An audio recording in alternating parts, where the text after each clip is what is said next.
Hello and welcome student. I am Lata Survade Madam, Assistant Teacher and BNN College Bhivandi, and today we will learn about second chapter of Maharashtra State Board, the textbook of Geography Standard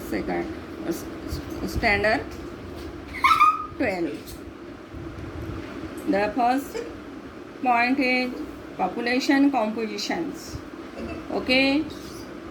Population compositions means the various kinds of aspect, quantity wise and the quality wise are the main means लोगों के अंदर वो मौजूद होते हैं.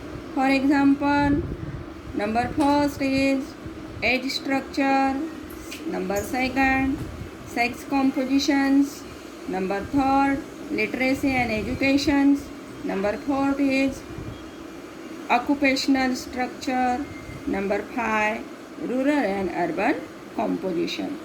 तो हमें एक एक करके उसका स्टडी करना है. First is age structure. Okay, the age structures of a population refers to the number of people in different age groups. ये जो भी पॉपुलेशन रहती है किसी भी एरिया में वो अलग अलग एज ग्रुप में पाई जाती है. हर किसी की पॉपुलेशन जो है वो अलग अलग एज ग्रुप रहते हैं. वो टोटल सेक्स ग्रुप है. उसमें number first is infants, second number childrens, third number teenagers, fourth number young, 5 number adults and 6 number is old people. तो ये 6 एज ग्रुप है. जो इंसान चलता है तो एज बढ़ती जाती है. इन्फेंट्स है, चिल्ड्रन से teenagers, young, adult and old people, यानी कि स्टेप बाय स्टेप उनकी एज वो चेंज होती रहती है.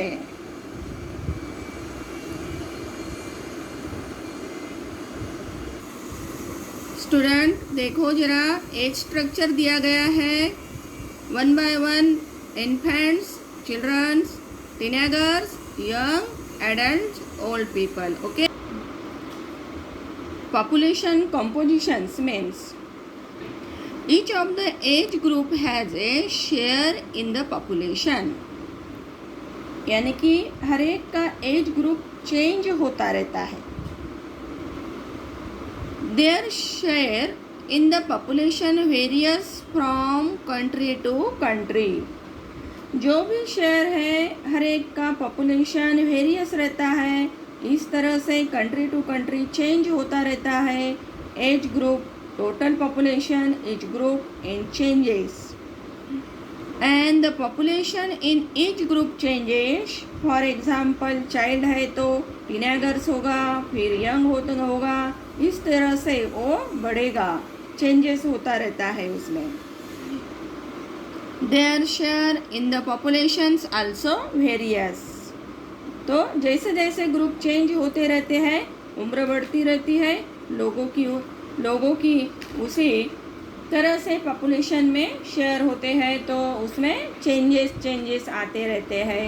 कभी चाइल्ड की पॉपुलेशन ज़्यादा रहती है कुछ कंट्री में, तो कुछ साल बाद यंग की पॉपुलेशन ज़्यादा रहती है. वही चाइल्ड बाद में यंग होते हैं. ठीक है स्टूडेंट. पॉपुलेशन पिरामिड्स में डेमोग्राफर्स use population pyramids to describe age and gender wise distributions of populations. population pyramids जो है जो population को जेंडर वाइज populations को डिस्ट्रीब्यूशन करता है. This is like a graph की तरह है. यानी कि मेल एंड फीमेल पॉपुलेशन कितनी है और कौन से ग्रुप में पॉपुलेशन कितनी रहती है, ये हमें पॉपुलेशन पिरामिड के अंदर पता चलता है. The age sex structure of a population refers to the number of female and male in different age group. Population pyramids के अंदर डिफरेंट एज ग्रुप के बारे में हमें उसके बारे में पता चलता है. A population pyramid is used to show the age sex structure of the population. जैसे कि एज सेक्स स्ट्रक्चर में मेल एंड फीमेल बताया जाता है.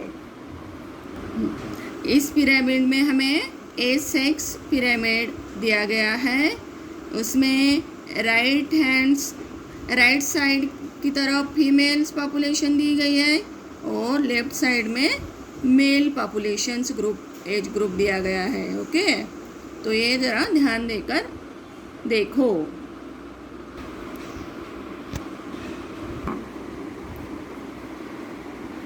Three types of population pyramids.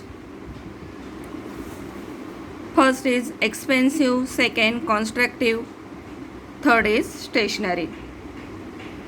Population pyramids में a large size of the populations in the age groups of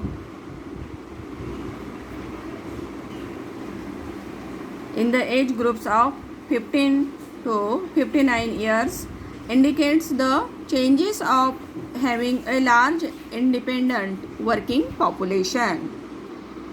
On the other hand, if the number of children in 0 to 15 in high, the dependency ratio will be high. Similarly, a growing populations in the age group of 60 plus indicates greater expenditure for medical and health facilities for the age populations.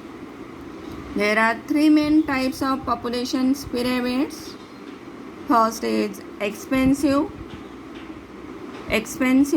pyramids, broad base with narrowing apex show that more people die at each higher band. This also shows high birth rate and high death rate. Second stage is constructive pyramids, population pyramids.